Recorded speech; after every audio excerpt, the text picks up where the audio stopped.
अस्सलाम वालेकुम dear students. आपको बड़ा आवाज आ रही है?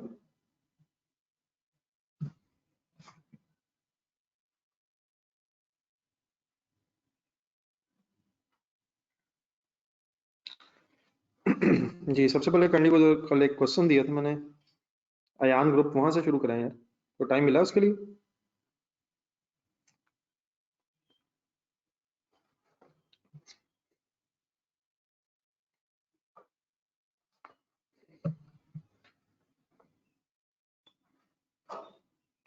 जी सर जी, उसमें एक डिसीजन जो लेना था दैट वाज कि आप एक बिजनेस करते हुए 2 साल गुजर गए और यू वर डिसाइडिंग कि whether or not to discontinue the business or to continue it for a further 3 years।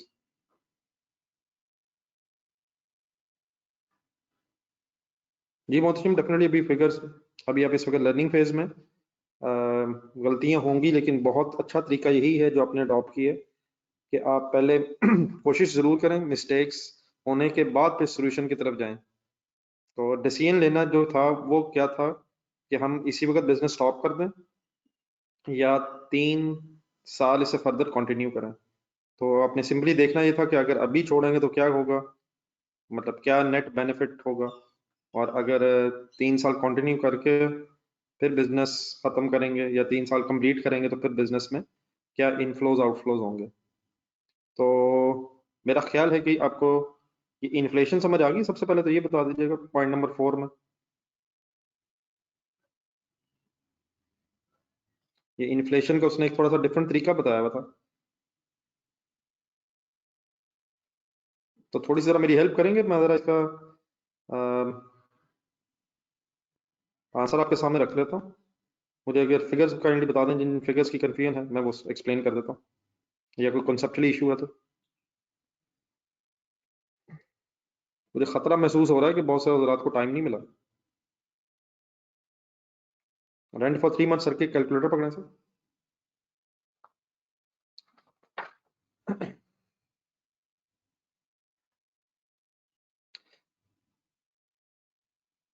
पहले साल का रेंट एग्रीड है सर।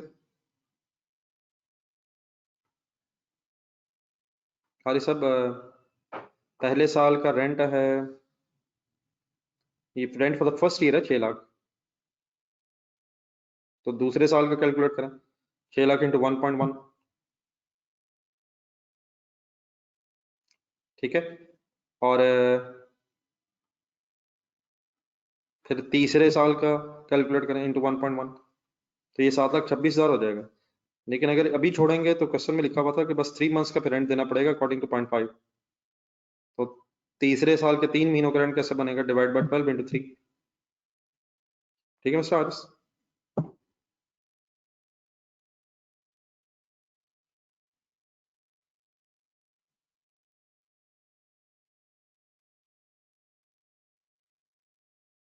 जी बेटा, डेफिनेटली अगर अभी आप छोड़ेंगे तो टैक्स तो देना ना। हम टैक्स रेट तक है ना, एप्लीकेबल टैक्स रेट। अभी छोड़ेंगे तो आपको जो प्रॉफिट होगा उस पर फिर आपको टैक्स भी तो देना पड़ेगा। ये जो अभी छोड़ेंगे तो जो इक्विपमेंट है वो जो डिस्पोज करेंगे उसका एक टैक्सेबल गेन है, और फिर डेफिनेटली आपको जो 3 महीने का रेंट एक्सपेंस पे करना पड़ेगा, वो फिर लेस करके जो टैक्सेबल प्रॉफिट्स आएंगे वो फिर आपका टैक्स एक्सपेंस कंसिडर होगा। ठीक है ना? वो टैक्स रेट एक दिया हुआ, लिखा हुआ ना क्वेश्चन, और जिस साल का वो है उसे उसी साल उसने पे होना। ठीक है बेटा?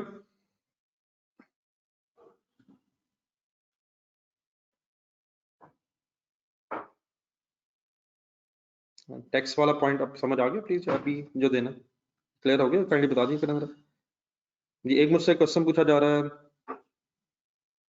इन्फ्लेशन का, तो वही मसला है सर। बहरहाल इन्फ्लेशन सर इस तरह निकली है, सेल्स है पहले साल की फर्स्ट 2 years की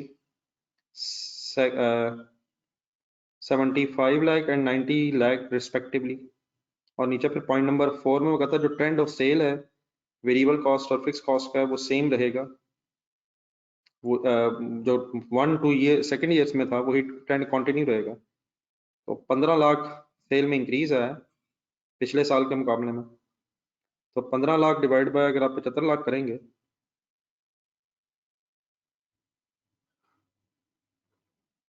तो आपको 15% आपका निकल आएगा। ठीक है मिस्टर मावी। और इसी तरह फिर आप दूसरा अगर करेंगे तो जो ट्रेंड है वो कंटिन्यू रहना, तो 10,80,000 बनेगा ये, जो फर्स्ट ईयर सेकंड ईयर में वेरिएबल कॉस्ट का चेंज आया, तो डिवाइडेड बाय ईयर 1 आपको पता चलेगा कितने से इन्फ्लेशन का इजाफा हुआ। ठीक है, अब क्लियर हो गया जी। हॉरिजॉन्टल एनालिसिस सॉर्ट ऑफ है सर ये।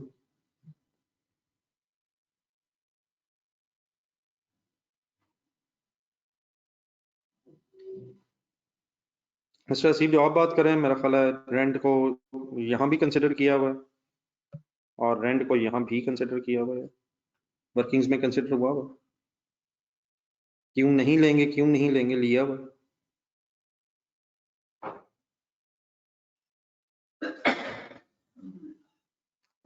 लेकिन जो कल और आज में डिफरेंस है मेरा ख्याल वही है कि कल वाले क्वेश्चन में लिखा हुआ था कि रेंट एडवांस में है, और अगर ना क्वेश्चन में लिखा हो तो हमेशा भी अज्यूम के जो कैश फ्लोज हैं वो रेलिवेंट ईयर रिस्पेक्टिव ईयर के एंड में है। कल वाले क्वेश्चन में लिखा हुआ था एडवांस में है, तो फर्क पड़ता है सर। ठीक है मिस्टर असीफ, आप फाइनल।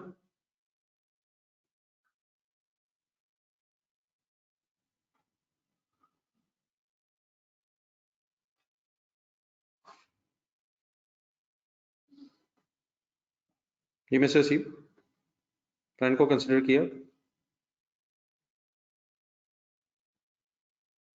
सर जी। यहाँ कोई रेंट सेव नहीं होना, यहाँ कोई रेंट सेव नहीं हो रहा, काइंडली प्लीज पढ़ने की कोशिश करें। यहाँ अगर आप छोड़ देंगे तो एक सिचुएशन वो है 3 मंथ्स का बस रेंट देंगे, और अगर आप नहीं छोड़ेंगे वहां ये है कि आप रेंट फोरगो कर रहे हैं, वो आपकी इनकम है यार, बड़ा फर्क है उसमें। आपने अपने प्रेमिसेस रेंट पे दिए हुए हैं और रेंट इनकम लॉस हो जाएगी अगर आप उसी प्रेमिसेस में अपना बिजनेस करेंगे। सर जी यहाँ पे आपने रेंट में लिया हुआ यार, क्या कर रहे हैं।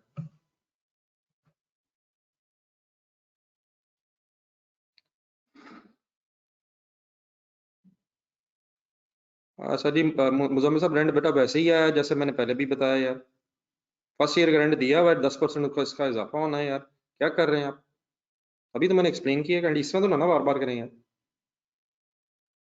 इंटू 1.1 करेंगे तो सेकंड ईयर का आ जाएगा, इंटू 1.1 करेंगे तो थर्ड ईयर का आ जाएगा, इंटू 1.1 करेंगे तो fourth year and fifth year का आ जाएगा। तो ये जो ईयर 1 2 3 लिखे हुए third fourth and fifth year है। जी मोहसिन, आप बेटा जो बात करें बिल्कुल ठीक है।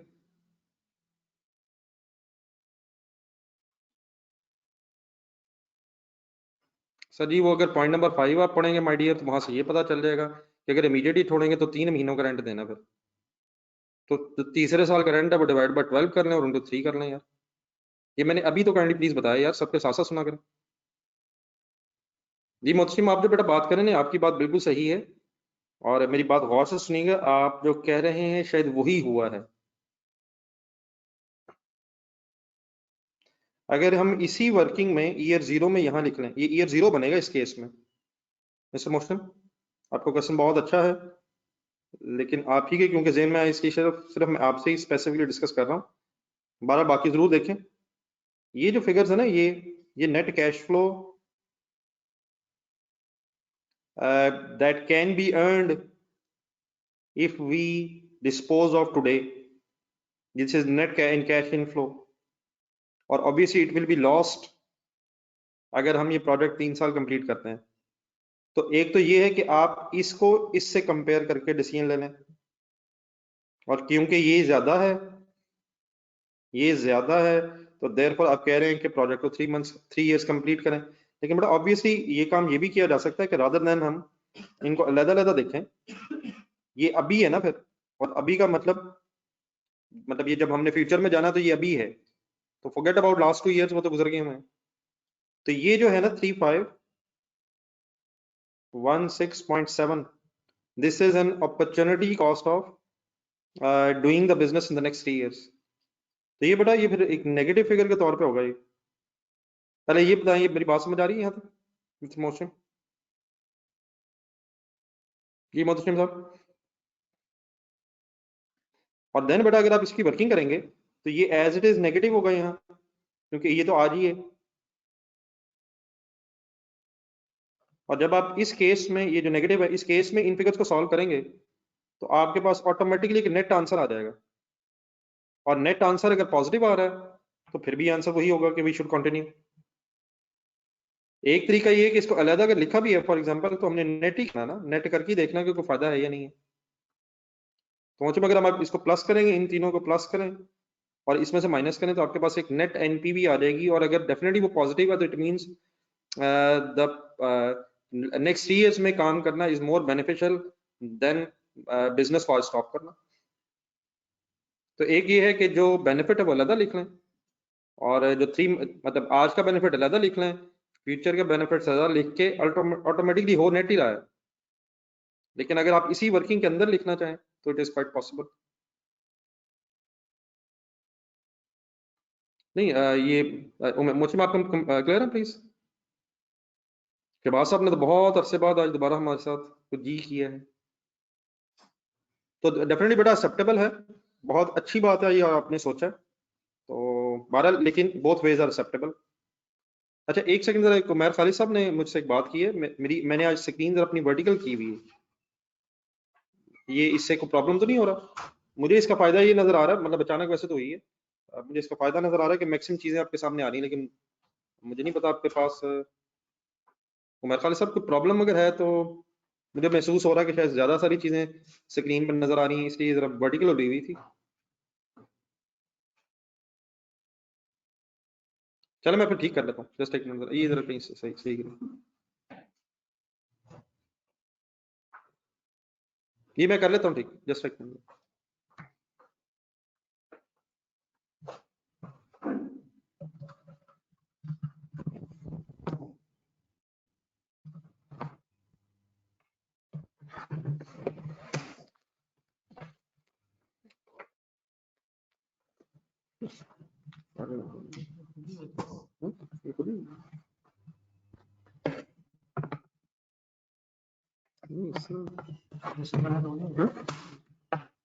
होगी होगी हो जाती है। नहीं मतलब अब इसका सोल्यूशन नहीं।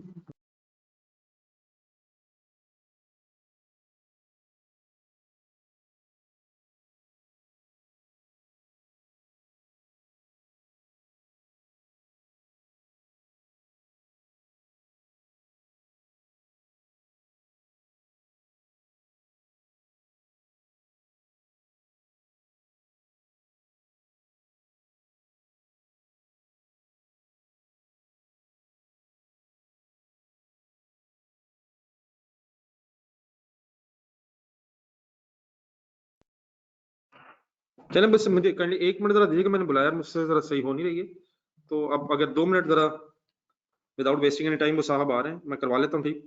लेकिन हम रादर देन वेस्टिंग टाइम जरा एक छोटा सा काम, अगर वापस चैप्टर में जाए जरा, कम से कम स्टार्ट करें, मैं फिर अभी ठीक कर लेता हूँ।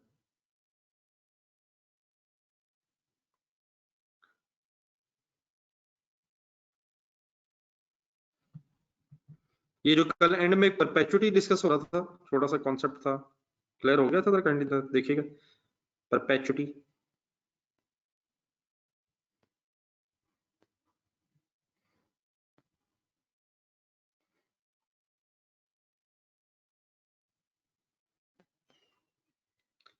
जी सबसे पहले जिस तरह की जगह एक क्वेश्चन आपने ढूंढना है कहीं ट्रॉपिकल नाम से दरमियान में कहीं होना। एक मिनट में अगर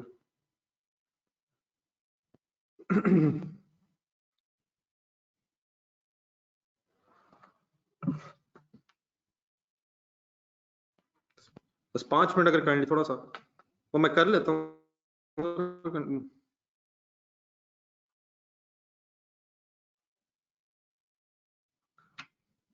चलिए मैं सब एक ऑप्शन बता रहे हैं, लेट्स ट्राई कंट्रोल।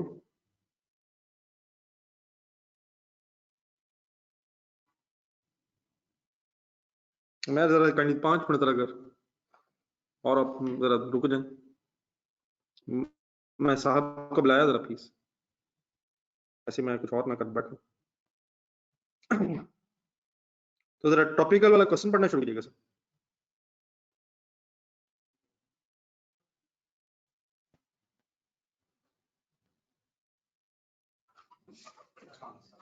सर ये जरा डिस्प्ले इसका थोड़ा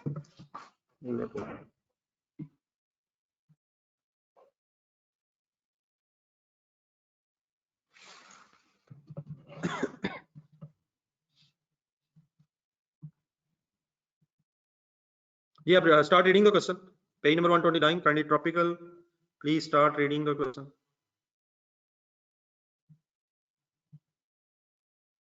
पहले भी हुआ था पिछले दफा, मुझे याद था ना।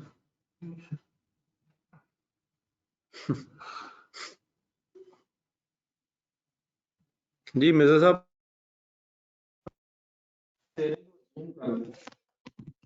पता नहीं, लेकिन मैं पहले तो एक आपकी डिस्लेशन है माशाल्लाह।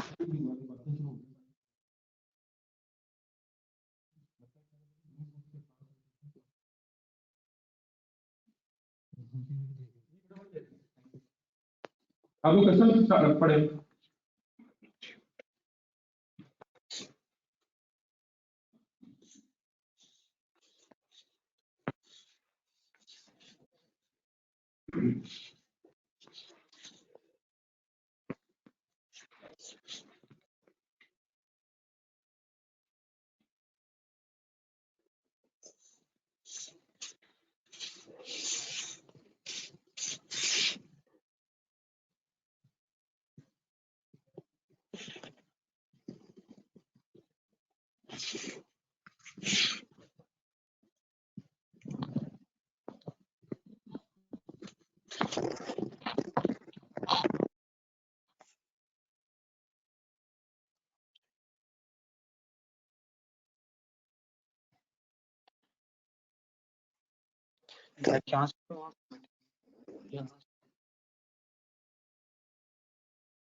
जी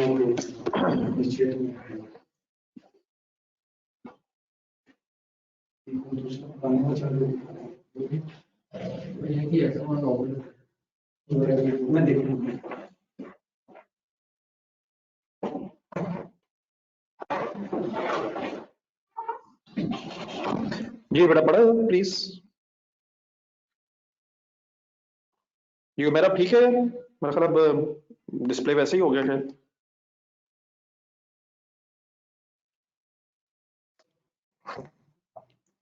जी सर जी, इसमें बाकी क्वेश्चन में कोई इश्यू नहीं है। मेरा ख्याल मैं वो डिस्कस कल ही करूंगा।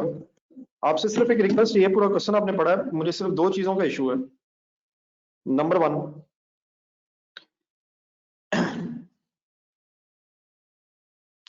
वन, तो फिक्स कॉस्ट है। फिक्स कॉस्ट का बेटा 100 पर लीटर गिवन तो है, लेकिन अगर ये 100 पर लीटर आपने 250 से मल्टीप्लाई किया, 300 से मल्टीप्लाई किया, उसी तरह किया जिस तरह वेरिएबल कॉस्ट को अगर आपने किया, तो वो शायद बात गलत है। मसलन मतलब मेरी बात का ये है, कंसंट्रेट करें, कैलकुलेटर पकड़ना जरा। यकीनन उसने आपको पर लीटर बताया, लेकिन आपको ये पता होना चाहिए कि फिक्स कॉस्ट का जो टोटल है वो सेम रहेगा। हाँ, वो इन्फ्लेशन की वजह से चेंज हो जाएगा। तो फिक्स कॉस्ट के साथ उसने एक नॉर्मल कैपेसिटी बताई है, मींस उसने ये 100 पर लीटर बेस बनाया है 280,000 लीटर्स को। ये 100 पर लीटर कैलकुलेट करते हुए उसने बेस बनाया है, ये ठीक है, 280,000 लीटर्स को। ये बात याद आ रही है प्लीज? अब ये बातें भी बार बार आके खत्म होनी चाहिए, ये पता नहीं अब कब से शुरू हुई गेम। तो ये 12 मिलियन समथिंग बनेगा, जरा काइंडली सॉल्व करेंगे इसे जरा। बल्कि 12 million, sorry, something else. 280 into 100, मेरा ख्याल है कि 28 मिलियन बनेगा, 28 मिलियन। और डेफिनेटली फिर आगे लिखा हुआ है fix cost include yearly depreciation of 16 million. तो अब डेप्रिसिएशन तो हमने नहीं लेनी, वो तो नॉन कैश ट्रांजैक्शन है। तो 16 मिलियन जरा माइनस करें, 12 मिलियन हो गया।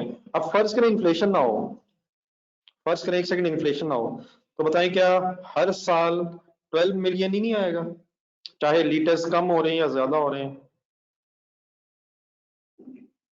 ऑब्वियसली लीटर्स कम ज्यादा होने से हर लीटर तो चेंज होता जाएगा, लेकिन टोटल रिमेन सेम। ठीक है, लेकिन ऑब्वियसली अगर इन्फ्लेशन होगी तो वो फिर आप इन्फ्लेशन का इफेक्ट ले लेंगे। तो एक तो बात ये काइंडली ध्यान में रखनी है कि ये वर्किंग अब कैसे हुई है, 280,000 लीटर्स इनटू 100। तो इस क्वेश्चन को जब भी कभी रिवाइज करें तो इस पॉइंट पर जरूर नजर पड़नी चाहिए। 28 मिलियन, फिर वो इंक्लूड्स डेप्रिसिएशन, सॉरी 16 मिलियन, तो which means 12 million should be considered as a fix cost. Number two, मुझे ये बताया, आपने पूरा क्वेश्चन पढ़ा है, बताएं इन्फ्लेशन किस साल से शुरू करेंगे?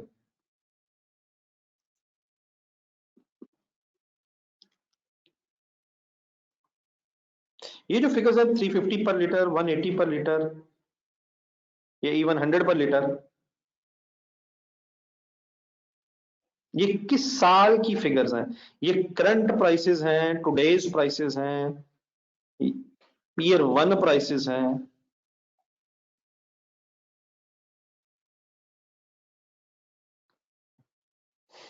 अच्छा, ये ये अंडरस्टूड बात है, महान अल्लाह सोया सर, इन्फ्लेशन ही नहीं है, चाह गए सर। इसमें ये जो बात है ये तो अंडरस्टूड है please. Additional working capital 25 million at the commencement, ये ईयर 0 में नेगेटिव होना है और ईयर 4 में इसने पॉजिटिव होना है। तो इस भी की तो मैं बहस नहीं करूंगा, ये तो गिवन है। रेंट भी प्लीज हिम्मत आपने करनी हैज बीन रेंटेड आउट है 6 मिलियन। तो ये कोई मिस्टेक नहीं होनी चाहिए। ये वलीका में भी आया मसला, लेकिन वलीका से थोड़ा सा डिफरेंट ये है, इसमें ये नहीं कहा जा रहा कि रेंट देना है एडवांस में। तो एक मिनट मुझे जरा 6 इंटू 5% करें जरा, 6 इंटू 1.05, 6 इंटू 1.05, ये 6.3 बताएं, पढ़ के सारा बताएं, किस साल लिखेंगे आप?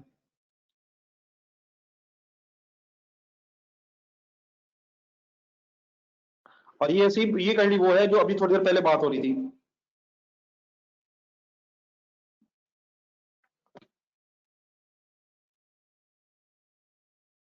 ये opportunity cost of using the machine है, opportunity cost of using the building है, ये फिर हमने रेंट आउट की हुई है। तो ये सर 6.3 तो आएगा ईयर वन में। ये ईयर वन में क्वेश्चन साइलेंट है, अभी अज्यूम के जो रेलिवेंट कैश फ्लोज हैं वो हर साल के एंड में हैं। कल जो क्वेश्चन लिखा वाला था उसमें वो कह रहा था वो एडवांस में पैसे हैं। तो इन चीजों को अगर कैंडली फाइनल करें तो ये ईयर वन में फिगर आएगी। Any confusion? And so on, फिर उसके बाद में आप इन्फ्लेट करते रहेंगे, तो इसमें तो नहीं कोई इशू। तो ये तो बड़ा, ये तो चीजें क्लियर है, वो तो ठीक है। लेकिन अगर मैंने जो क्वेश्चन आपसे पूछा था ना, देखिए वो अक्सर बता रहा होता था sale price of the product in the first year will be would be वगैरह वगैरह। वुड बी तो वो कह रहा है, लेकिन ईयर वन में है या आज है, वुड बी आज से करंट प्राइसेस हैं, ये ईयर वन की प्राइसेस हैं। तो मेरा ख्याल ये है कि क्वेश्चन में सही तरह से क्लैरिटी नहीं है। तो आपने दो क्वेश्चंस में बोलूंगा, इनमें ये बात फाइनल करनी है। एक क्वेश्चन था गोल्फ, ये अपने आप खुद जाकर फाइनल करनी चीजें। गोल्फ में फिक्स कॉस्ट के बारे में नहीं बताया हुआ था कि वो कब की है। तो जब क्वेश्चन में ना बताया गया हो तो वी अज्यूम, वरना कल जो क्वेश्चन किया उसमें करंट प्राइसेस भी हैं, तो करंट प्राइस भी जीरो है, टुडेज प्राइस भी जीरो है, फर्स्ट ईयर है। लेकिन अगर क्वेश्चन में ना बताया गया हो तो वी अज्यूम के जो फिगर्स गिवन हैं वो ईयर वन की हैं। देयरफॉर इन्फ्लेशन ईयर टू से ऑनवर्ड्स हम ईयर टू में और उसके बाद से कंसिडर करेंगे। इट मींस फर्स्ट ईयर के फिगर्स हम एज इट इज देंगे और इन्फ्लेशन फिर year two and onwards consider करेंगे अगर क्वेश्चन में क्लैरिटी नहीं है। और अगर क्वेश्चन में क्लैरिटी है तो फिर हम अकॉर्डिंगली वर्किंग करेंगे। तो इसमें भी ये जो सेलिंग प्राइसेस हैं, वेरिएबल कॉस्ट और इवन फिक्स कॉस्ट भी है, इसमें वो कोई ये नहीं कह रहा ये आज की प्राइसेस के मुताबिक है या ईयर वन की है। तो अगर क्वेश्चन साइलेंट हो तो नीचे एक नोट लिखा हुआ है, लेकिन ये प्लीज तभी है अगर इंफॉर्मेशन नहीं है।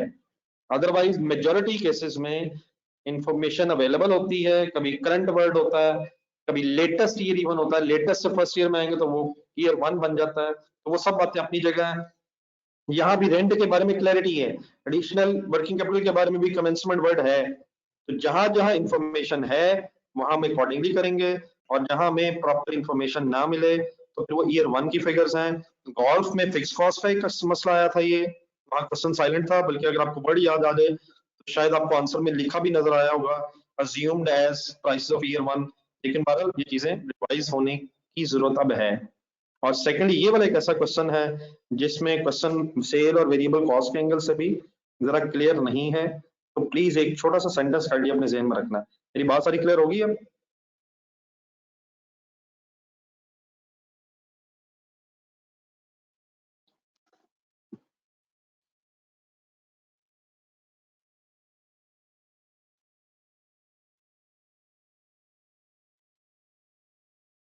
और बेटा अरसलान को खुदा का नाम लें, इसमें टैक्स रेट ही नहीं है, ये क्या मजाक हो रहा है यार?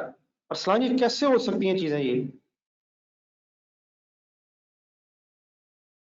इसमें टैक्स रेट ही नहीं है।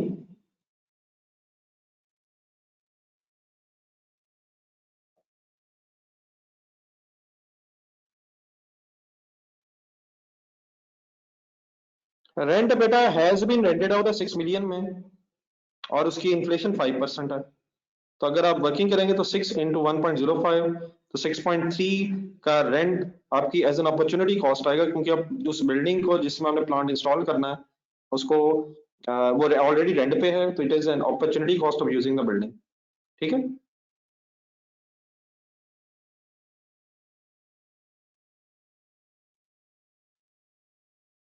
ठीक है, प्लीज डेटा क्लियर होगी।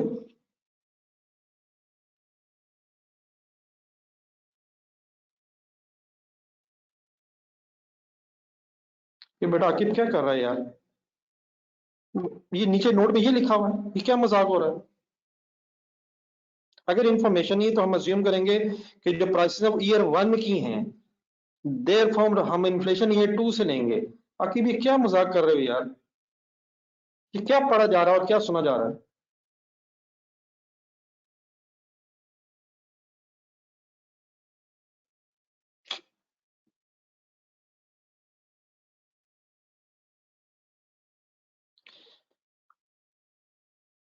देन सर, ये छोटे छोटे 2 पॉइंट्स हमने जरा फाइंड अप करने हैं यार,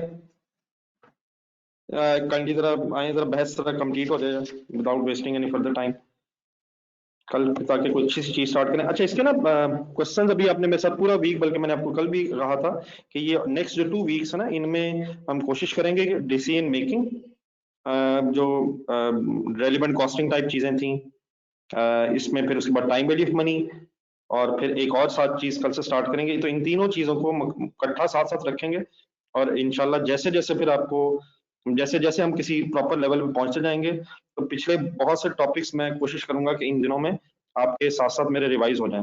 देखिए एकदम आपको एक ऐसे टेस्ट की तरफ ले जाना कि जो आपसे सॉल्व ना हो, मकसद आपको डिसअपॉइंट करना नहीं है। इस वक्त इमीडिएटली आप इस पोजीशन में नहीं है कि आप इंडिविजुअली पूरा सवाल अभी हैंडल कर सकें। तो अभी 1-2 दिन आपने पहले मेरे साथ चलना है और इन क्वेश्चंस को कंप्लीट करना है। फिर मेरी रिक्वेस्ट ये होगी कि जब भी मैं कहूंगा कि कुछ क्वेश्चंस पहले रिवाइज करें तो वो कर लें। देखिए, टेस्ट लेना मेरे लिए इशू नहीं है, उस टेस्ट का क्या फायदा कि आपसे अटेम्प्ट ही ना हो और बाद में और डिसअपॉइंटमेंट हो। तो फिलहाल हम आहिस्ता आहिस्ता के चीजें पुरानी रिफ्रेश करके आगे चलते रहेंगे। ऑब्वियसली फिर टेस्ट तो बेटा जिस वक्त आप कहेंगे मैं तो जितने गेम उतने ले सकता हूँ, तो मेरे लिए टेस्ट इशू नहीं, वो तो आपने देना है। प्रॉपर टाइम तब होगा मेरा ख्याल है कि जब हम रीजनेबली इन सब चीजों को पहले अपने जहन में सेट कर सकें। जिस तरह मैंने अभी आपको बताया कि गोल्फ रिवाइज करें, या साथ एक क्वेश्चन मैंने दे दिया, तो इस तरह मैं अगले 1-2 दिन आपके साथ साथ आपको इस तरह साथ अपने चलाऊंगा। तो उसके बाद फिर मेरा ख्याल हम इस पोजीशन में आएंगे कि कम से कम 70-80% एटलीस्ट हम खुद से क्वेश्चन अटेम्प्ट कर पाए। ठीक है। वैसे मेरा ख्याल है कि आपने जब ये क्वेश्चन पढ़ा होगा जिस वक्त मैंने पढ़ा है, इसमें अब ये पढ़ के होपफुली सारी चीजें कुछ ना कुछ जहन में सेटिंग होना शुरू हो गई होगी।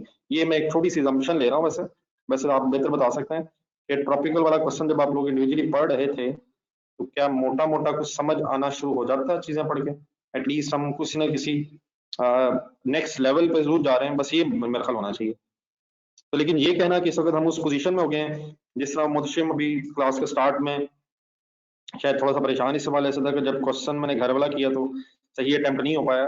तो बेटा ये डेफिनेटली भी ये लेवल एकदम नहीं आ जाता है कि आप एग्जाम क्वेश्चंस को 100% अटेम्प्ट कर लें फिलहाल, लेकिन ये जरूरी है कि आप प्रैक्टिस करें, मिस्टेक्स हों, ताकि आपको पता चले मैंने क्या मिस्टेक की है, और देन फिर आप उस मिस्टेक को रिपीट ना करें।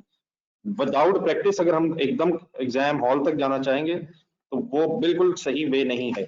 मिस्टेक्स करेंगे तभी वो मिस्टेक्स फिर याद रहती हैं, और नेक्स्ट क्वेश्चन में फिर आई होप के वो दोबारा नहीं वो मिस्टेक्स रिपीट होंगी। बहरहाल इस वक्त एक काइंडली आपने पेज ढूंढना है, DCF, cash flows, general inflation, कुछ तो कल बातें हो रही थी, थोड़ा सा उसको फाइनल करना।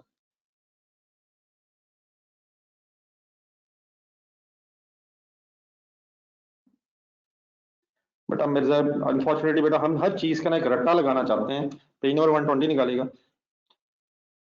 बेटा वो जिन मैंने कहा ये था कि जिन क्वेश्चंस में टेक्स्ट इन्वॉल्व है उन क्वेश्चंस में तरतीब बदल लें। तो बेटा क्या कर रहे हैं आप? मुझे ये चीजें नहीं बेटा अनफॉर्चुनेटली समझ आती कि हम लोग एकदम रट्टा क्यों लगाना चाहते हैं। और नंबर 2 ये है कि फर्ज करें आंसर में अगर प्रेजेंटेशन गलत हुई भी है, तो आपको किसने कहा कि आप प्रेजेंटेशन वो करें यार? उसमें बेटा टेक्स्ट भी नहीं है सवाल में, तो ऊपर नीचे लिखने से कोई फर्क नहीं पड़ता है। टेक्स्ट अगर इन्वॉल्व है तो बैलेंस शीट आइटम्स को जरा टेक्स्ट के बाद लिख लें। और फर्ज करें अगर आंसर में गलत लिखा हुआ है, तो किसने कहा है कि आंसर देखें? दिस इज, अब मैं इसे क्या कहूं बेटा, ये कौन क्या एटीट्यूड है यार? मादर के साथ जरा मैं कुछ बातों में स्पीचलेस हो जाता हूं कि आंसर देख के ये आंसर क्यों गलत है। मेरे भाई किसने कहा है कि आंसर देखें? आप मुझे बता दीजिएगा कि आंसर कहाँ गलत है, मैं ठीक कर लूंगा यार। अगर ये आंसर ही सही, मतलब मुझे ये बताना है कि आंसर गलत है, बेटा उसका फायदा क्या हुआ? मैं फिर सारे क्वेश्चन घर के लिए दे देता हूँ, मैं अगला चैप्टर भी दे देता हूँ। माय डियर, अप्लाई योरसेल्फ, फिर एंड में बताइएगा कि क्या गलती है। और टेक्स्ट इन्वॉल्व ही नहीं है तो प्रेजेंटेशन ऊपर नीचे हो सकती है।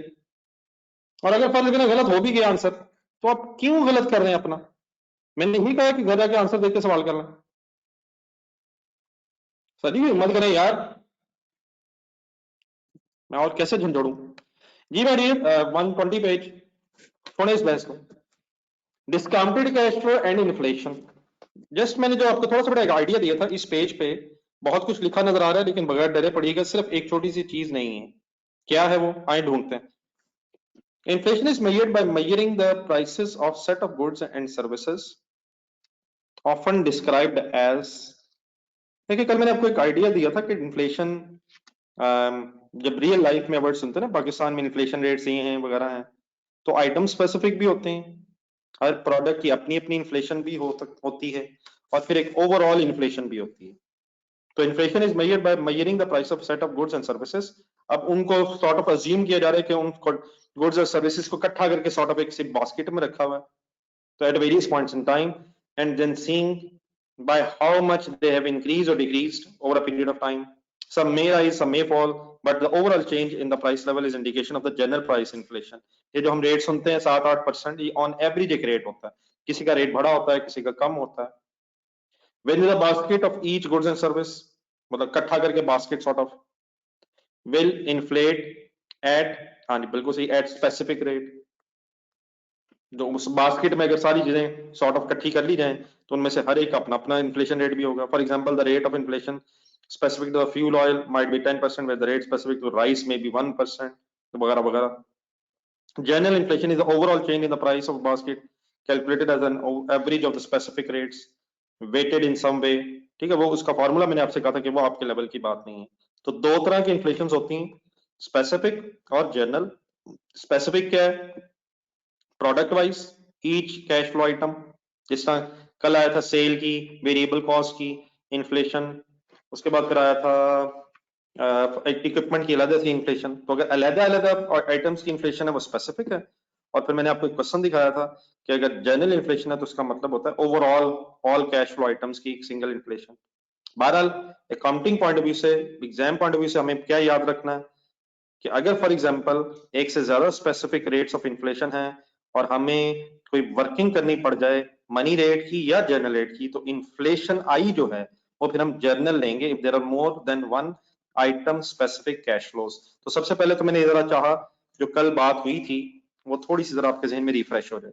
ठीक है, मैंने कोई नई बात तो नहीं बीच में की।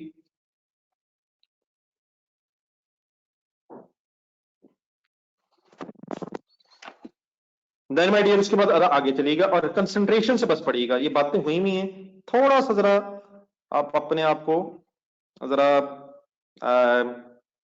रिलैक्स करने की कोशिश कीजिएगा, ये पढ़ के जरा डरिएगा नहीं, ऐसे अंग्रेजी के वर्ड जरा टफ है।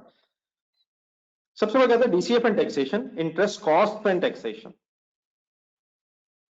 ये बात आपको पता है जो पहला लिखा हुआ sentence, interest cash flows are not included in DCF analysis, this is because the interest cost is the cost of capital. Sir ये पता है सर,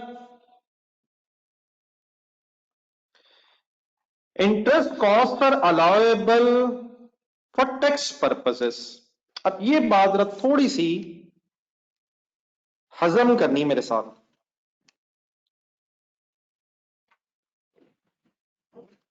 देखिए सर जी, अकाउंटिंग कैश फ्लोज आ जाएंगे, टैक्स की थोड़ी सी बात होनी है। अकाउंटिंग कैश फ्लोज सोच के बताइएगा, अब फुल कंसंट्रेट जरा 5 मिनट। क्या अकाउंटिंग कैश फ्लोज में इंटरेस्ट लेस हुआ होगा? सोच के,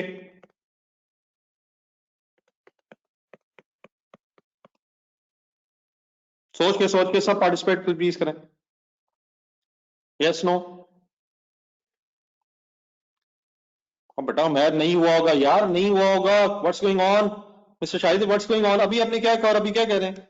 not included in DCF analysis, नहीं लेस किया होगा हमने, नहीं लेस किया होगा हमने। जी मैं खालिद एंड मिस्टर शाहिद।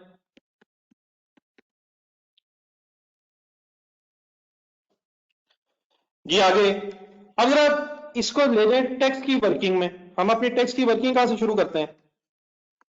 हम अपनी टैक्स की वर्किंग भी कहां से शुरू करते हैं? अब उन अकाउंटिंग कैश फ्लो से जो हमने अपनी कैश फ्लो की वर्किंग में कैलकुलेट किए होते हैं, और ऑब्वियसली उसमें से इंटरेस्ट लेस नहीं हुआ होता।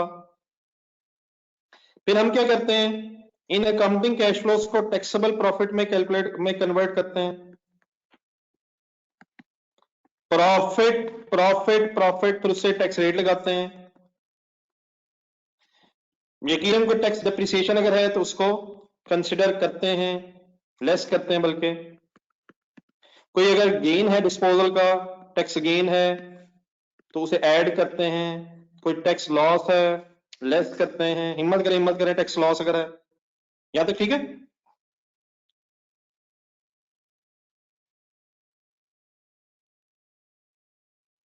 अब आपसे सवाल ये है, अब नई चीज चाहिए, चल इस तरह कह लें,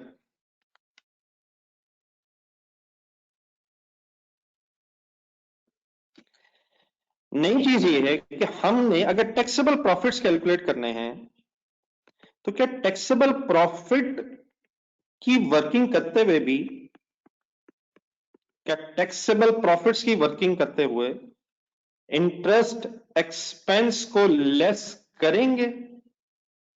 या बल्कि पहले मेरे सवाल का ये जवाब दीजिएगा, क्या टैक्सेबल प्रॉफिट प्रॉफिट कैलकुलेट करते हुए, टैक्स पेबल प्रॉफिट कैलकुलेट करते हुए इंटरेस्ट एक्सपेंस लेस किया जाता है? पहले तो आप फाइनेंशियल अकाउंटिंग में चले जाना।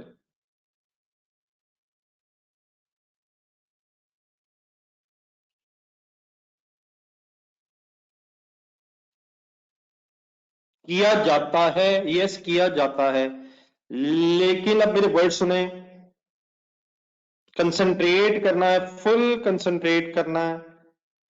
हम नहीं कंसिडर करेंगे, वर्ड्स मैंने पूरे ले शहबाज साहब, अब छोड़ दें, अब वो छोड़ दें, इधर आ जाएं। ठीक है, करते हैं, करना है, हम भी इंशाल्लाह करेंगे, लेकिन यहां नहीं करेंगे, ऑटोमेटिकली वही हो जाएगा जो वैसे होता है। सुनिएगा मेरी बात, हम बेटा यहां इंटरेस्ट को कंसिडर नहीं करेंगे। इट मींस हम लेस किए बगैर नहीं करेंगे, हम कंसिडर नहीं करेंगे इंटरेस्ट। ऑब्वियसली उससे क्या होगा, कंसंट्रेशन का लेवल बढ़ा दें, उससे क्या होगा, टैक्सेबल प्रॉफिट्स ज्यादा होंगे, टैक्स ज्यादा बन जाएगा। डरना नहीं है, डरना नहीं है, डरना नहीं है, टैक्स ज्यादा बन जाएगा। लेकिन जब ये टैक्स बन जाएगा, हम इसे अपनी कैश फ्लोज की वर्किंग में टैक्स की पेमेंट को लिख लेंगे अकाउंटिंग कैश फ्लोज के नीचे।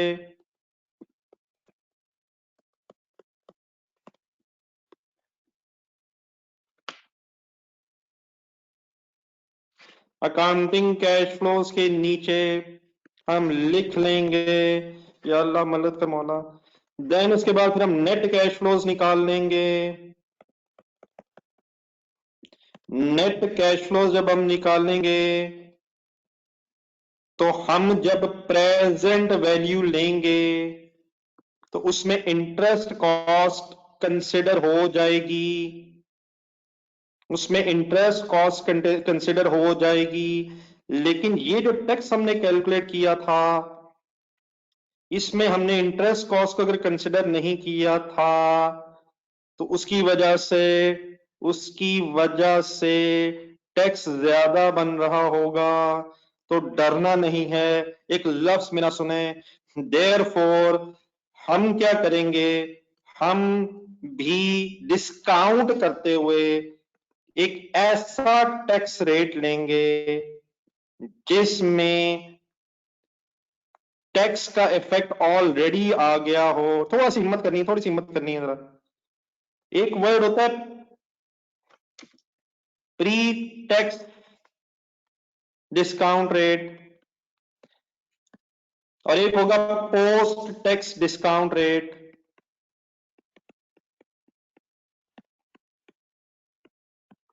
प्री टैक्स ऑब्वियसली वही वर्ड मतलब है इनके। प्री टैक्स का मतलब प्री टैक्स का मतलब टैक्स से पहले, और पोस्ट टैक्स का मतलब टैक्स के बाद। फर्ज करें, थोड़ी सी आपसे हिम्मत रिक्वायर्ड है, कि अगर मैं प्री टैक्स डिस्काउंट रेट से प्रेजेंट वैल्यू लूंगा तो क्या उसमें इंटरेस्ट पे टैक्स कंसिडर होगा? को हिम्मत करके बताएं। अगर मैं प्री टैक्स डिस्काउंट रेट से प्रेजेंट वैल्यू लूंगा तो क्या वो इंटरेस्ट पे टैक्स कंसिडर हो जाएगा या नहीं होगा? प्री टैक्स, हिम्मत माने जरा जहन में हिम्मत। प्री टैक्स डिस्काउंटिंग करने से इंटरेस्ट का इफेक्ट तो निकल जाएगा, लेकिन अगर मैंने प्री टैक्स डिस्काउंट रेट लिया तो उस इंटरेस्ट पे टैक्स का इफेक्ट नहीं आएगा। और सभी नहीं आएगा। प्री टैक्स मींस दो चीजें सेपरेट करनी है जरा mister Shahbaz. Discount rate use करने से इंटरेस्ट का इफेक्ट तो कंसिडर हो जाता है, लेकिन अगर मैंने प्री टैक्स डिस्काउंट रेट से डिस्काउंटिंग की तो उस इंटरेस्ट पे टैक्स का इफेक्ट कंसिडर नहीं होगा। लेकिन अगर मैं पोस्ट टैक्स डिस्काउंट रेट लूंगा तो उससे जब डिस्काउंटिंग आप करेंगे तो जब प्रेजेंट वैल्यू कैलकुलेट होगी उसमें इंटरेस्ट पे टैक्स का इफेक्ट भी ऑटोमेटिकली कंसिडर हो जाएगा। अब ये मेरे वर्ड समझ आते हैं, ऑटोमेटिकली कंसिडर हो जाएगा। बाकी मैं फिर बताता हूं ये पोस्ट टैक्स और प्री टैक्स रेट कैसे कैलकुलेट होते हैं। मतलब मेरा जरा एक मिनट सुनिएगा, मेरा एक मिनट, मैं लेट मी रिपीट, यकीन नई चीज है, थोड़ी सी हजम कीजिएगा। हमने टैक्सेबल प्रॉफिट्स की वर्किंग करते हुए इंटरेस्ट एक्सपेंस को कंसिडर इसलिए नहीं करना क्योंकि प्रेजेंट वैल्यू जब हम पोस्ट टैक्स रेट की बेस पे कैलकुलेट करेंगे, it means pre tax rate फिर लेना ही नहीं हमने, तो उसमें जब present value post tax discount rate से हम लेंगे तो उस इंटरेस्ट पे टैक्स का इफेक्ट भी आ जाएगा। Post means after tax. तो उस इन डिस्काउंटिंग को करने से, उस तरह डिस्काउंट करने से इंटरेस्ट पे भी टैक्स की वर्किंग प्रेजेंट वैल्यू कैलकुलेट करते हुए हो जाएगी। Means to say, what I am trying to say is, ना हमने इंटरेस्ट को अपनी कैश फ्लोज में लेना। क्यों? क्योंकि वो प्रेजेंट वैल्यू में कन्वर्ट आ जाती है, उसका इफेक्ट प्रेजेंट वैल्यू में आ जाता है। लेकिन अगला सवाल, इंटरेस्ट तो अलाउेबल एक्सपेंस होता है टैक्स में, ठीक है, यहां ना लें तो टैक्स की वर्किंग में लें, लेकिन वहां क्यों नहीं लेना? क्योंकि हम डिस्काउंट करेंगे ही पोस्ट टैक्स डिस्काउंट रेट से, जिससे इंटरेस्ट का एलिमेंट जो डिस्काउंटिंग में कंसिडर होता है उस पे टैक्स भी कंसिडर हो जाएगा। मेरी कोई बात फाइनली समझ आई है?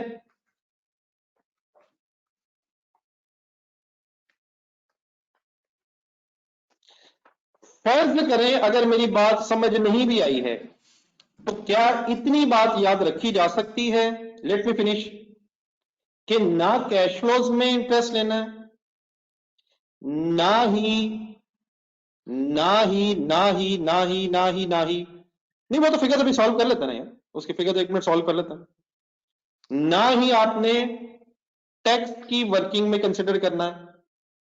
आपने सिर्फ क्या करना है, जब आप डिस्काउंटिंग करेंगे तो आपको अगर बताया गया हो प्री टैक्स रेट और पोस्ट टैक्स रेट, तो आपने उसमें से पोस्ट टैक्स रेट उठा के वर्किंग कर लेनी है। जिससे क्या होगा, पोस्ट टैक्स, जिससे क्या होगा, इंटरेस्ट का एलिमेंट भी कंसिडर हो जाएगा और इंटरेस्ट पे टैक्स का इफेक्ट भी आ जाएगा। मैं फिगर ऑब्वियसली बात करते हैं।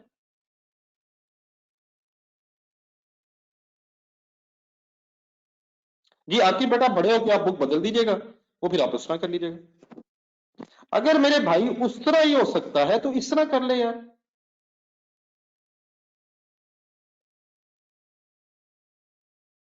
तो आप प्लीज, डेफिनेटली आपके पास चॉइस है, वो ठीक है, आप उसमें कर लीजिएगा। लेकिन हम कैसे करेंगे?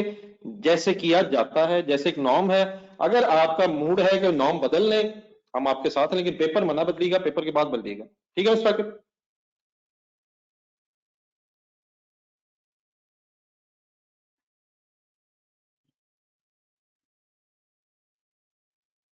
जी सर। अब आइए जरा वापस पढ़ते हैं। Interest cost are allowable expense for tax purposes, बिल्कुल ठीक है, लेनी चाहिए, हम भी लेंगे, लेकिन कैसे की बजाय बस कैसे ये हमने समझना है।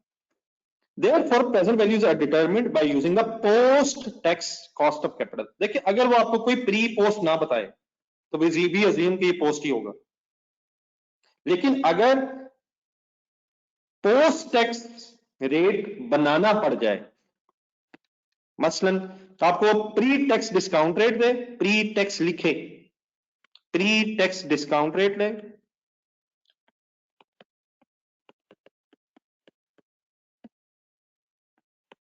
दे, और आपसे ये रिक्वायर्ड हो कि आप post tax discount rate calculate करें, तो आप जस्ट क्या करेंगे, प्री टैक्स और पोस्ट टैक्स में डिफरेंस क्या होगा, डिफरेंस क्या होता है, tax.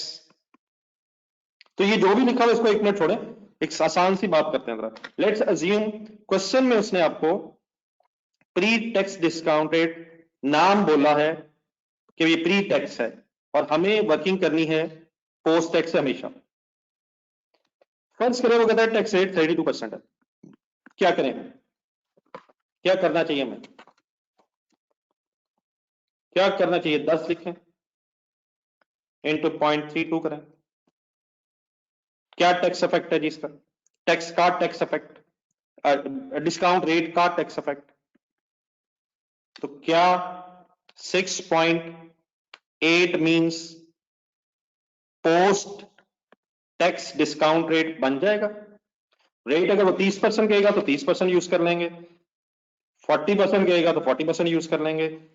Pre tax discount rate को टैक्स अप्लाई करके पोस्ट टैक्स डिस्काउंट रेट में कन्वर्ट किया जा सकता है सर। नहीं बेटा मैम ऐसे नहीं, ऐसे नहीं है, खुदा के लिए ऐसे नहीं है। Tax rate of the business is 32%। Calculator पे आया मिस्टर सोहेल,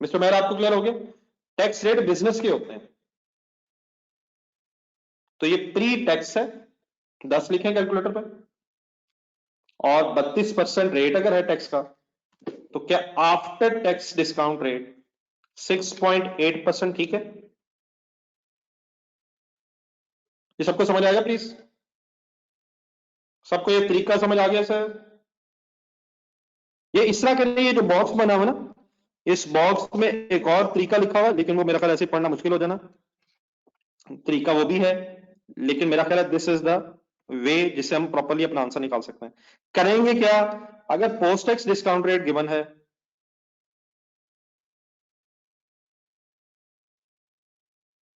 बेटा राय मुताहिर काइंडली सोचा तो करें बेटा सवाल करने से पहले, क्या डिस्काउंट रेट इंटरेस्ट रेट ही को नहीं कहते, लेकिन क्या इससे अगर डिस्काउंटिंग करेंगे तो इंटरेस्ट रेट आफ्टर टैक्स हो जाएगा।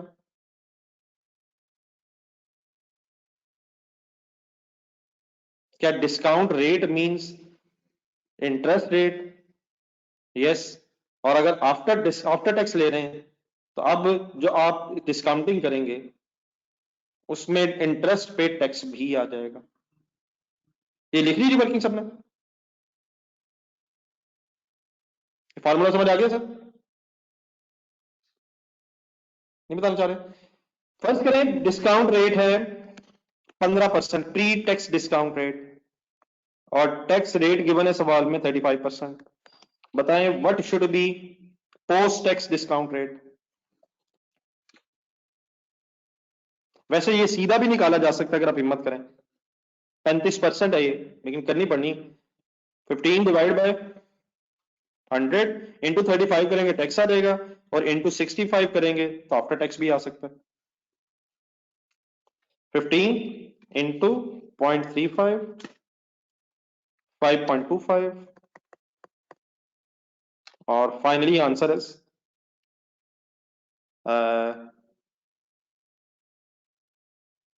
15 इंटू 0.35, सॉरी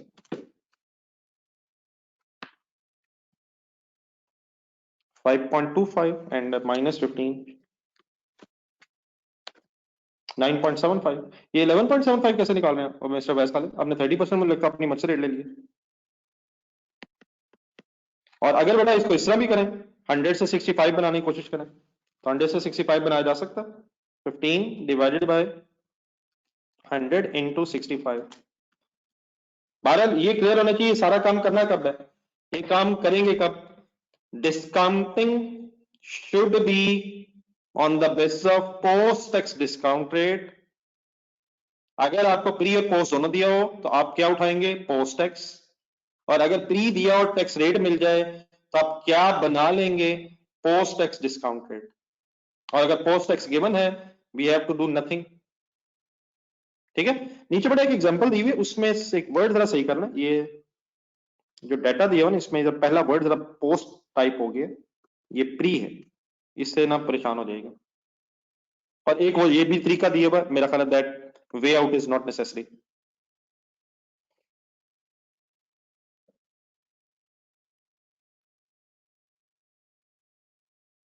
बताओ मैं क्या कर रहा है यार। आप कैलकुलेटर पे 10 लिखिएगा जरा। 10 इंटू 0.32 कीजिएगा। सर इससे सिर्फ देख के फिगर आनी है ना यार, क्या कर रहा है?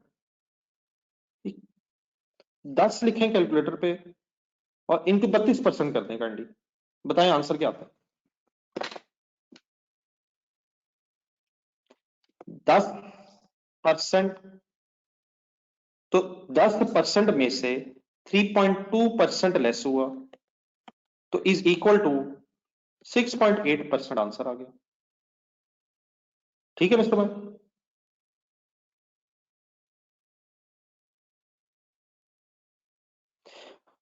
जी सर जी, फाइनली ये बात सबको क्लियर होगी है क्या? नंबर 1, इंटरेस्ट को आपने अपनी DCF means discounted cash flows की वर्किंग में नहीं लेना है, ना इसे टैक्सेबल प्रॉफिट्स की वर्किंग में लेना है। आपने डिस्काउंटिंग करनी है पोस्ट टैक्स डिस्काउंट रेट से। पोस्ट टैक्स डिस्काउंट रेट लेने से दो काम ऑटोमेटिक होंगे। नंबर एक, डिस्काउंट रेट से इंटरेस्ट का एलिमेंट ऑटोमेटिकली कंसिडर हो जाएगा। और नंबर टू, क्योंकि आप आफ्टर टैक्स डिस्काउंट रेट लेंगे तो टैक्स का इफेक्ट नेट ऑफ होके ही प्रेजेंट वैल्यू में कैलकुलेट होगा। ठीक है, क्लियर अब?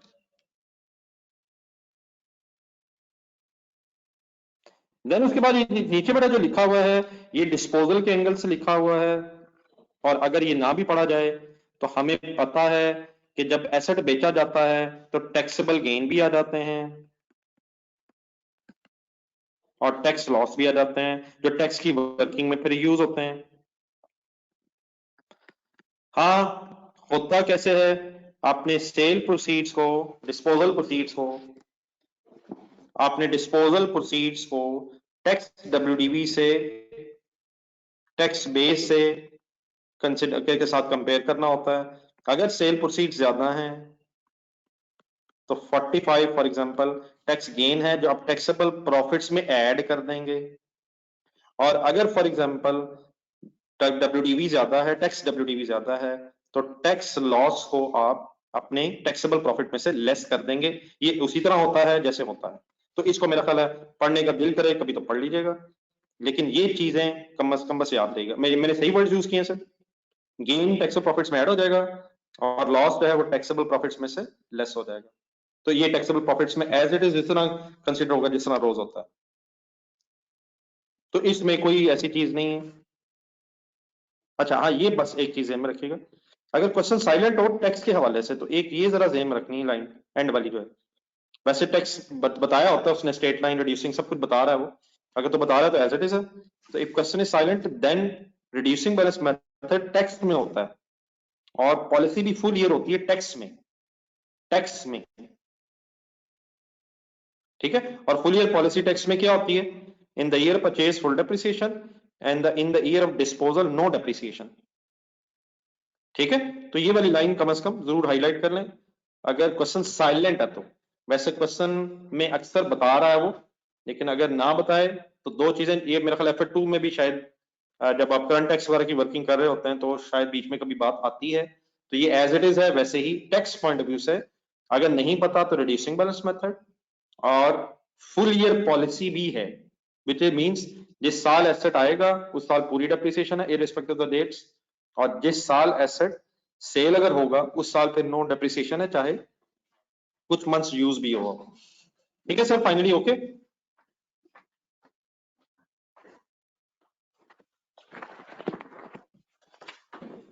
और फाइनली बेटा अब इसके बाद हमने बीच में ना 2 पैराग्राफ छोड़े थे, जरा एहतियातन उन्हें भी पढ़ लेना चाहिए। हमने कुछ एडवांटेजेस डिसएडवांटेजेस ऑफ एनपीवी और आईआरआर, मेरा ख्याल अब थोड़ा सा हमें रीजनेबल आइडिया है। बहुत लिखे तो बहुत सारे हैं, लेकिन कम से कम में से 2 जरूर सुन लें, और 2 या बल्कि 3 की कोशिश करके देखते हैं, फिर उनमें से सिलेक्ट कर लेते हैं कौन सा जरा याद रखना आसान है। यह पेज नंबर काइंडली अगर मुझे बताया जा सके। सबसे पहले जरा एनपीवी के एडवांटेजेस पे आ जाए, इसके साथ मैंने जरा क्वेश्चन मार्क लगाया था। अल्हम्दुलिल्लाह जरा 20 मिनट बच गए, तो without wasting any time let's finish it as well.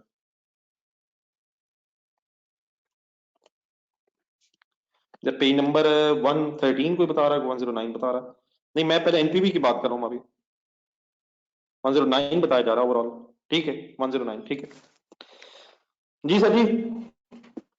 Advantages disadvantages, अब जो हमने पढ़ा हुआ है किया हुआ है उसकी बेस पे लेट्स मेक एन एफर्ट।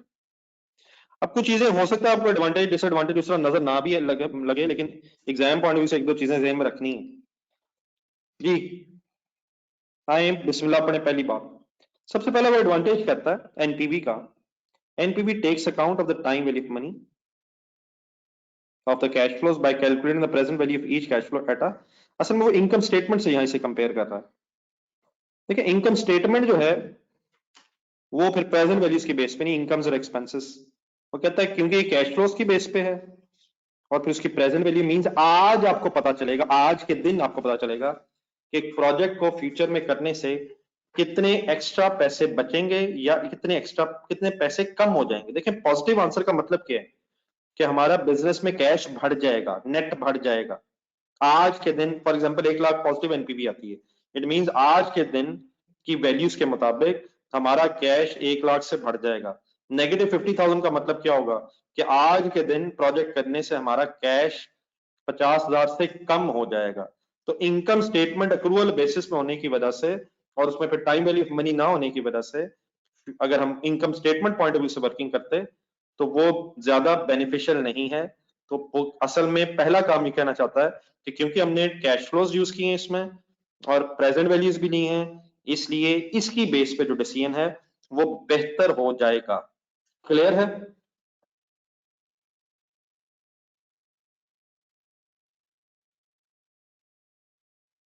दूसरा और तीसरा तो बस उसने वैसे ही लिख दिया है, कैश फ्लोज की बेस पे, ये पहले भी बात हो गई है, और इट इवैल्यूएट्स ऑल कैश फ्लोज, तो ये तो ऐसा कोई ऐसी बात नहीं है। लेकिन बहरहाल अगर यही याद रह जाए तो कम से कम वी मस्ट बी रेडी के क्वेश्चन में 2 नंबर 3 नंबर सवाल के नीचे एडवांटेजेस डिसएडवांटेजेस, आपको पता है एग्जामिनर इस तरह के पंगे लेता है। देन बेटा जो थर्ड है ये बड़ा अच्छा है, अगर आपने कोशिश की तो इंशाल्लाह मजा आएगा। It gives a single figure. देखिए जब आप एनपीवी निकाल लेते हैं तो एंड में कोई एक पॉजिटिव या नेगेटिव आंसर आ जाता है। फॉर एग्जाम्पल पॉजिटिव 1 लाख आ गया, अच्छा उससे क्या होगा, आगे पढ़े। Which can be use to assess the value of the investment project. The NPV of the project is the amount by which, ये शायद मैंने अभी थोड़ी पहले बात की है, the project should add to the value of the company in terms of today's value. एक अमाउंट आ जाती है, उस अमाउंट से फिर ये पता चल जाता है कि ये नया प्रोजेक्ट जो है हमारे बिजनेस की वैल्यू में मींस बिजनेस के कैश में कितने रुपए का इजाफा कर देगा। ऑब्वियसली अगर मैं उलट कह दूं कि अगर ये नेगेटिव आंसर आया है जो मैंने अभी बात की है, तो it will give a single figure which will show that how much of the value of the business will decrease, less हो जाएगी। तो बहरहाल ये पहला पॉइंट क्या हो गया, टाइमिंग ऑफ कैश फ्लोज और प्रेजेंट वैल्यू, और दूसरा फिर इससे एक सिंगल फिगर आ जाती है जिससे जिससे फिर हमें पता चल जाता है कि हमारे बिजनेस की वैल्यू प्रेजेंट वैल्यू टर्म्स में कितनी बढ़ रही है।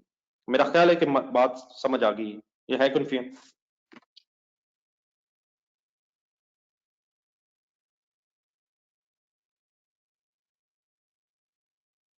उसके बाद बेटा ये थर्ड है, ये भी उसी को अनदर वे शायद लिखा हुआ है। NPV method provides a decision rule which is consistent with the objective of maximization of the अब एनपीवी का जो प्रोवाइडेड डिसीजन रूल, उससे मतलब एनपीवी की जो अमाउंट है वो पॉजिटिव नेगेटिव क्या बता रही होती है, हमारे बिजनेस का ऑब्जेक्टिव भी क्या होता है कि शेयर होल्डर्स की वेल्थ मैक्सिमाइज हो जाए। In theory a company ought to increase in value by the NPV of the project assuming a NPV positive है। आप इस तरह करें, मेरा ख्याल है कि पहला, दूसरा और तीसरे की ट्राई हो सकती है। पढ़ेंगे 3 तो याद रहेंगे 2, लेकिन याद ये वाले 2 ना रह जाएं, एक पहला और कम से कम तीसरा, 2 ये वाला अगर याद हो जाए तो मेरा ख्याल है सफिशिएंट है। ठीक है, याद इन सेंस इनको टिक लगे हों, और कभी भी अपना टॉपिक रिवाइज कर रहे हो बीच में तो इन पे भी नजर पड़े, ये ना हो इनको फॉरगो करके इनको भूल के आगे निकल जाए। Disadvantages, time value the money and present values are concept that are, ये जो सबसे बड़ा, ये तो मेरा ख्याल आप इसके चश्मदीद गवाह हैं, पिछले 1.5 हफ्ते से जो हमने पढ़ा है, ये यकीनन कॉन्सेप्ट इतना आसान भी नहीं है। क्या ख्याल है आप लोगों का? और खास तौर पे आप लोगों को अगर आसान नहीं लग रहा, तो अगर फॉर एग्जांपल आपको कोई इन्वेस्टर कहे कि मेरे प्रोजेक्ट की इवेल्युएशन कर दें, और आप उसे एनपीवी कैलकुलेट करके समझाना शुरू कर दें, फर्ज करें को डॉक्टर साहब हैं, वो अपना हॉस्पिटल बनाना चाहते हैं और आप उनके सामने एनपीवी ले जाएं प्रोजेक्ट की, तो क्या आप उन डॉक्टर साहब को समझा पाएंगे? ये तो मेरा रब जानता है कि मैंने आप अकाउंटेंट्स को कितनी मुश्किल से थोड़ा सा कोशिश की है, लेकिन एक डॉक्टर, एक इंजीनियर है, वो फॉर एग्जांपल अपनी कोई इंजीनियरिंग फर्म बनाना चाहता है, कोई फॉर एग्जांपल कोई बिजनेसमैन है, वो कहता है मैंने एक रेस्टोरेंट खोलना है, तो क्या आप उसको समझा देंगे कि ये एनपीवी में हुआ क्या है? आसान नहीं। हाँ, ये वो नहीं कह रहा इम्पॉसिबल है, ये भी नहीं वो कह रहा, आसान नहीं है। तो पहला तो ये डिसएडवांटेज है। ठीक है जी, आगे। There might be some uncertainty about what appropriate cost of capital should be. असल में अब एक और प्रॉब्लम क्या है, अब बैंकों के इंटरेस्ट रेट्स भी डिफरेंट होते हैं, तो फिर किस बैंक का इंटरेस्ट रेट यूज करें? डिफरेंट बैंक इंटरेस्ट रेट्स, फिर उसके भी तरीके होते हैं, लेकिन वो भी आपके सिलेबस का पार्ट नहीं है। डिफरेंट इंटरेस्ट रेट्स बैंक्स के डिफरेंट होते हैं क्योंकि उनका इंटरेस्ट अपना उसमें रियल रेट डिफरेंट होता है, वो ठीक है, लेकिन बहरहाल वो भी ये कहता है। फिर अगर फॉर एग्जांपल इंटरनेशनल इन्वेस्टमेंट है, शहबाज साहब, इंटरनेशनल इन्वेस्टमेंट प्रोजेक्ट पाकिस्तान से बाहर, फिर उस मुल्क में जाके कौन सा रेट लिखें, तो ये भी आसान डिसीजन नहीं होता। ठीक है, लेकिन बहरहाल ये भी आसान नहीं है। फिर उसके बाद वो कहता है it does not take into account the risk and uncertainty, इसको नहीं समझ आएगा आपको, ये रहने दें। Number 3 4 it fails to relate the return of the project. अच्छा, ये जो है ना, ये हम जब आईआरआर भी पढ़ते हैं तो उसके साथ लिंक कर रहा था। वो कहता है ये तो ठीक है कि आपको अमाउंट पता चल जाएगी, लेकिन रिटर्न ऑफ द प्रोजेक्ट, कितने पैसे लगा के कितने परसेंट रिटर्न, वो आपको फिर एनपीवी से नहीं मिलेगा। तो ये शायद उसका एडवांटेज हो जाएगा, एनपीवी में रेट पता चल जाएगा, यहाँ अमाउंट पता चल जाएगी, और यहाँ वही उसने डिसएडवांटेज बना दिया जो उसका एडवांटेज है। तो इट फेल्स टू रिलेट, यहाँ रेट नहीं पता चलेगा, तो रेट ना होना, यहाँ अमाउंट है नॉट अ रेट। अब वहां क्या होगा, अगर आईआरआर जेम में लाए, वहां कहेगा कि इसका एडवांटेज ये है कि रेट पता चल जाएगा, और उसका फिर डिसएडवांटेज क्या है कि अमाउंट नहीं पता चलेगी। तो इस तरह का तो मेरा ख्याल है आसानी से जेहन में रह सकता है। बहरहाल मेरा ख्याल है 1 2 और 4 की कोशिश होनी चाहिए। ये ठीक है, समझ आ गया? ये लास्ट वन। बहरहाल अभी भागते जाए जरा, ढूंढे अब जरा आईआरआर। आईआरआर में भी 2 3 जरा कोशिश कर लेते हैं। IRR IRR somewhere page number 2113। ठीक है, थैंक यू जी। पहला तो उसने कह दीजिए एडवांटेज नंबर 1 क्या बेहतरीन है जी, उसने कहा जी एज अ डीएस, इस बेबी कैश फ्लो इसकी मींस वो जो एनपीवी का पहला एडवांटेज था वो इसका भी है। प्लीज रिमेंबर, एनपीवी और आईआरआर के सवाल में फर्क कहां तक है, सिर्फ कहां तक है, नेट कैश फ्लोज तक कोई फर्क नहीं है। नेट कैश फ्लोज दोनों में सेम है। फर्क क्या है, वहां रेट गिवन होता है एनपीवी में और आप निकाल लेंगे, वर्किंग कर लेंगे आंसर, और यहाँ रेट फिर गेस करना शुरू हो जाता है। ठीक है मिस्टर उमर खालिद, खास तौर पे तो दोनों का एडवांटेज क्या है, कैश फ्लोज हैं, इनकम स्टेटमेंट नहीं है। दूसरा भी वही है, like NPV it recognize time value money. अब ये नंबर 3 वो कह रहे हैं it is easier to understand an investment return वो कहता है शायद, नॉन अकाउंटेंट्स की बात हो रही है, शायद किसी डॉक्टर को आप कहें कि ये प्रोजेक्ट आपका 20% रिटर्न दे रहा है, ये बात समझाना उसको कंपैरेटिवली ये आसान है कि आपके प्रोजेक्ट की एनपीवी 1 लाख है, वो कह रहा है। आपका क्या ओपिनियन है? हो सकता है आपका डिफरेंट डिफरेंट ओपिनियन, लेकिन मेरा ख्याल बुक वाला कह रहा है, और इतनी इलॉजिकल बात वैसे महसूस नहीं हो रही, तो मेरा ख्याल मानी जा सकती है। वो कहता है रेट समझाना किसी को आसान है एज कंपेयर विद कि एनपीवी की अमाउंट समझाई जाए। एग्री करेंगे वैसे आप?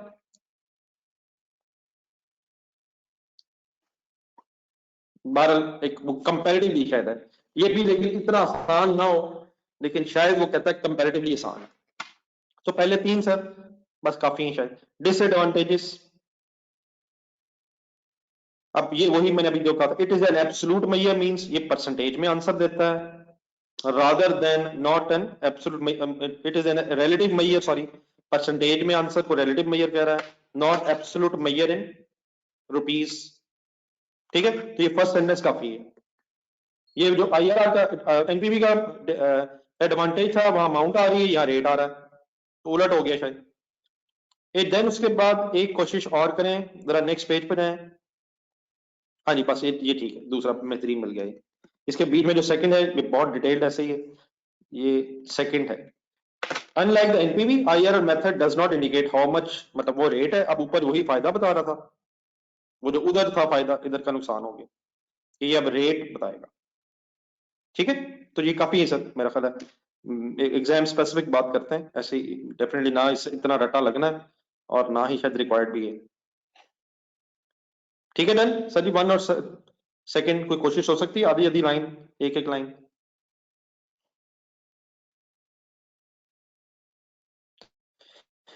देन माय डियर, इसके नीचे बस आखिरी चीज जो थोड़ी सी आपको, फिर एक कंपैरिजन हो रहा है।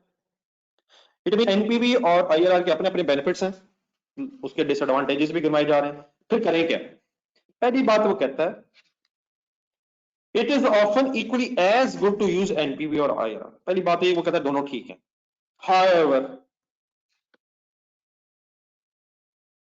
NPV has 2 advantages. 2 की जगह अगर एक ही याद है तो काफी है।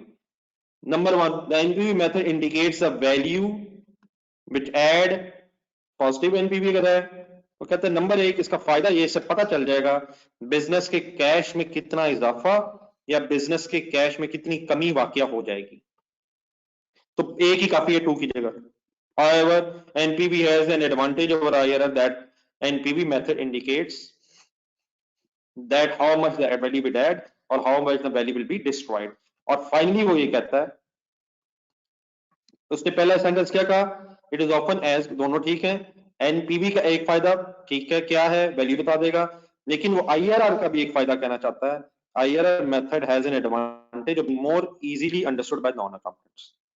तो आई होप कि एक समरी सी रेंज रखी, जैसे दोनों ठीक है, एनपीवी का एक एडवांटेज क्या है कि वो वैल्यू बता देता है, और आईआरआर का एक एडवांटेज क्या है, एक्स्ट्रा एडवांटेज क्या है कि वो शायद किसी नॉन अकाउंटेंट को समझाना आसान है। और वैसे भी बेटा हमने ये जो इन्वेस्टमेंट अप्रेजल्स करनी है, हमारे पास अपने पैसे नहीं होते, अपने पैसे अगर होते हो फिर तो शायद हम सीए भी ना करें उतने सारे। अब पैसे लोगों के पास होते हैं बेतहाशा, और उनको इन्वेस्टमेंट प्रपोजल्स की एक्सेप्टेंस और रिजेक्शन आपने बतानी होती है। तो आप इन्वेस्टमेंट प्रोजेक्ट्स की वैल्यूएशन कर तो देंगे, आपको तो समझ आ जाएगी, वो तो पहला स्टेप यकीनन है कि आपको तो कुछ समझ आ रही हो, लेकिन वो कहता है कंपैरेटिवली उन हजरात को जो अकाउंटेंट्स नहीं है, समझाना आईआरआर कंपैरेटिवली आसान है। डन है सर, बात समझ आ जाएगी यहां तक? तो आज बेटा मेरी तरफ से अब आपको क्या क्या है, एक टॉपिकल है और एक किस तरह करें, एक तो उसको लिंक कीजिएगा गोल्फ के साथ, गोल्फ का सिर्फ एक पॉइंट फिक्स कॉस्ट वाला।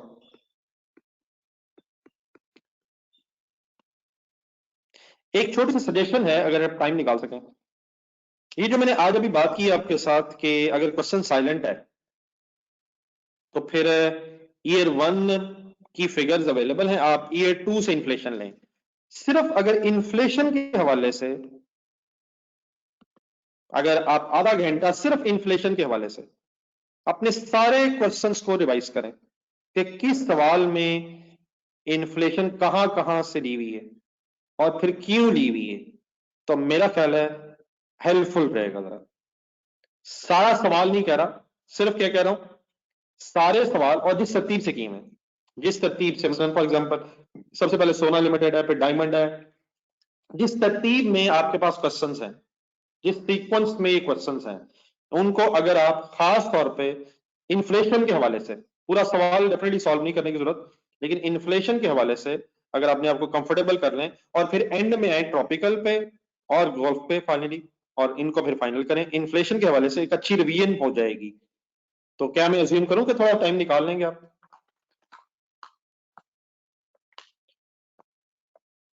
चलें इंशाल्लाह फिर कल दोबारा बेटा यहीं से स्टार्ट करेंगे और कोई नई बहस शुरू करेंगे साथ। जरूर टाइम निकालिएगा, इंशाल्लाह ये चीज वाइंड अप हो जाएगी। अल्लाह हाफिज, इंशाल्लाह कल मुलाकात होगी।